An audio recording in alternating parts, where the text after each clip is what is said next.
Nice view, huh? I absolutely love it. Every time I'm doing this stuff, I just love. But this is the reason why I'm doing this, because I just love it. I just like this stuff. However, the reason of the video, let's have a look what we have to do this week. Reinforce the chassis legs, because as you've seen on the previous video, we had to chop a little bit of the internal side of them, both sides, to squeeze the intercooler inside the chassis legs instead of having them in the front of the chassis legs. There are a million of reasons why they are inside. I've seen this, explained this in the previous videos. Engine mounts, intercooler mounts, which you have to be removable, because as you can see, this cannot come forward. It will not be removed by forward, because obviously it's behind the mounts for the cross member. So you kind of have to be twisted up and then slide it out. For that reason, the mounts, they have to be removable. If not, they're going to be in between, and it makes that job very difficult. As you can see, this side over here is not welded up. It actually came off from the tape. And the reason for that is because although the turbo, it is in position, but it's not exactly in its perfect position. And the reason for that, I'll show you. You can see the bolts. That small bolt, that one there is a M8, which is smaller. This is the M10, the only right size, but it's sideways. And the reason for that is because this is still recording. Yes, sorry. The reason for that is because the holes on the flange on the turbo don't match exactly the holes on the flange on the manifold, which is 3/4. What I'm hoping for is that when I'm gonna drill them to match them, they're gonna match each other perfectly. And when you put the bolts, it's gonna be tight squeeze, tight fitment, and the turbo is gonna have no movement before you bolt it on. So every time you're gonna remove it and put it back together, it's gonna be exactly the same position. If I can't achieve that, I will have to put the pinch on both sides of the flanges, because it is very important at this stage that the turbo, every time has been removed or serviced or for any reason removed, put it back together, it will have to be exactly in the same position when we build all the stuff around it. Why? Because it is all nice and beautiful having intercooler with one piece intercooler system.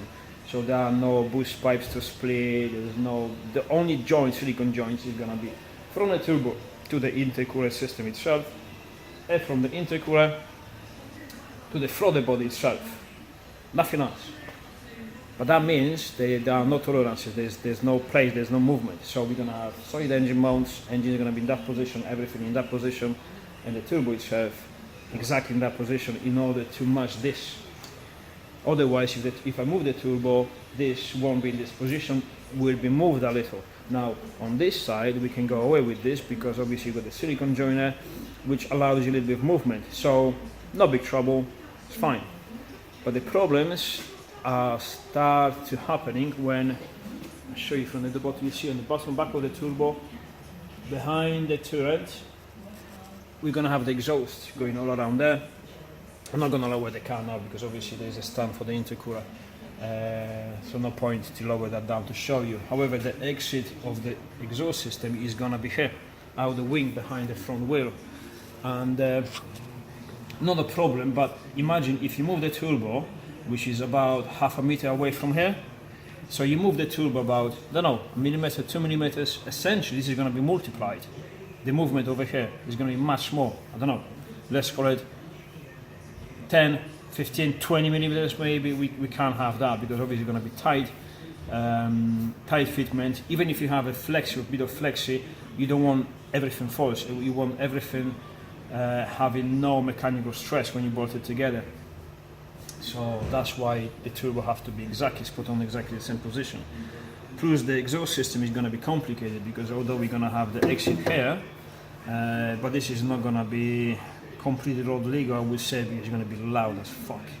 Plus again, anti-lag and all that stuff. So we're gonna make Y-piece split. So 4-inch or 3-inch. They're gonna be joined together, but separated by the throttle body valve. It's like a butterfly valve to shoot the exhaust, this side of the exhaust, and it redirect all the gases, all the blah blah bangs and flames and all the stuff to the normal exhaust system, which is going to be underneath of the car, 4-inch, like a standard normal style exhaust, which is gonna be back here. Although on the back, hold on one sec. So intercooler mounts. Oh, wastegates. Wastegate. We're gonna have to put the wastegates on this week. Two of the Turbo Smart nice wastegates. They're gonna have to be squeezed. And now if you can see it, somewhere here, probably one over here, somewhere like this, I'm not sure yet, and one over here, just above the anti-roll bar. So it looks like we have a lot of space, but once you put everything in, that space is becoming very tight. Also, once we go down the wastegates, on this space over here, I'm planning to put two anti-lag valves, and they have to be two. We've done this mistake before. We used one on M3 3.2 Evo engine turbo, and one wasn't enough, so we had to put a second one. So this time we're gonna do the same mistake, straight with two valves, and we're gonna take probably from the intercooler, the opposite side of this pipe, behind there, straight up to the valve, up to the two valves, and then from the two valves straight back into the exhaust, really short way. So hopefully it's gonna work as best at the best of this potential. So back of the car, and hopefully all of that is gonna be done this week before Friday. And on Friday, hopefully Friday morning, what I'm planning to do is to design the position of the radio on the back. Now, although this may seem simple, it is simple on the race cars, where we just cut big holes in the bumper, big holes in the boot door, or just different shapes. You can take your artistic side of you and just whatever you want to do with the holes, make them different shapes. But this is road car, so we have to keep the license plate. We have to keep obviously all this look kind of standard-ish. So what I was thinking is to put a diffuser on the back. Nothing aggressive. If I keep this line, so remove this line and do the diffuser from here, from the differential up to back. By the look of it, it's not gonna be more than 14 degree, maybe 12.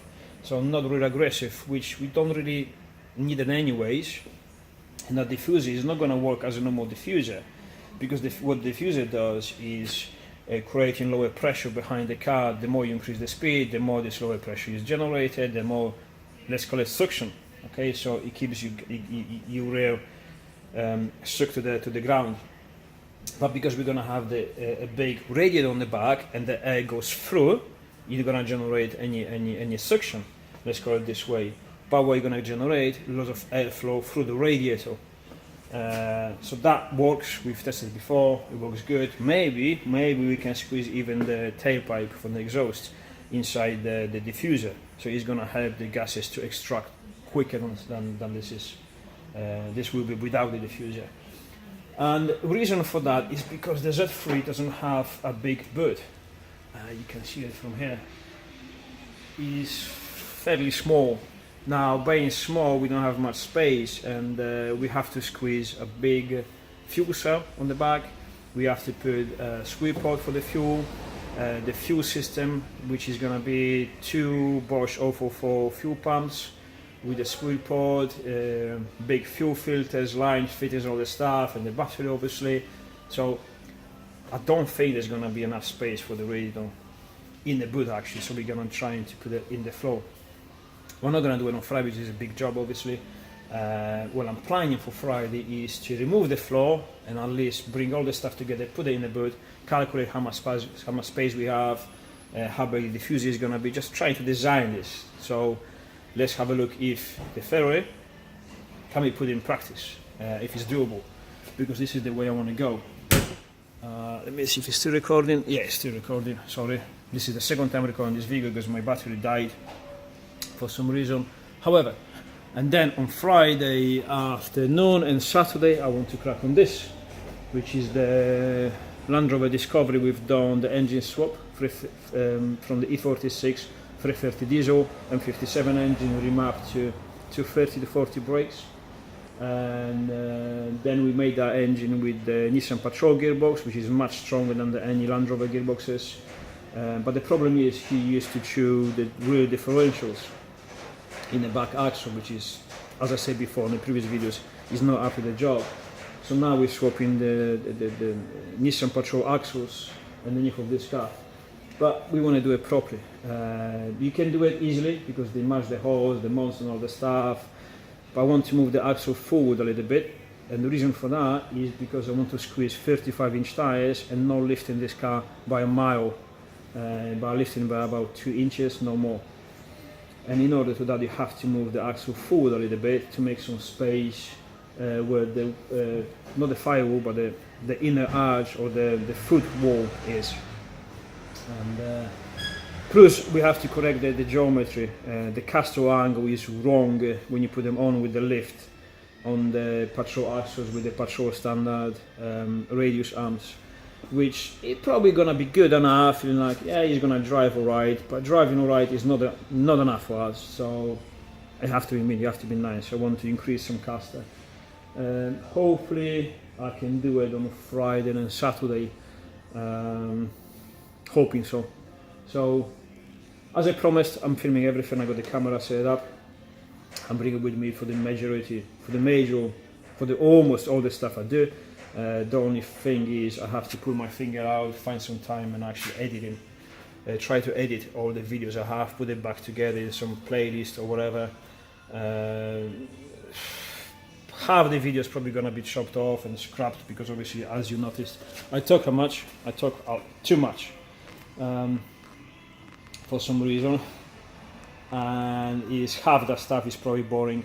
So it looks good from this side when I'm recording myself, but then I'll watch the video and it's like, why are you saying this? We're fucking just wasting time. So cut off, bin, and just gonna leave all the interesting bits, if there are any, and then put them on YouTube. So I hear you next end of this week, hopefully.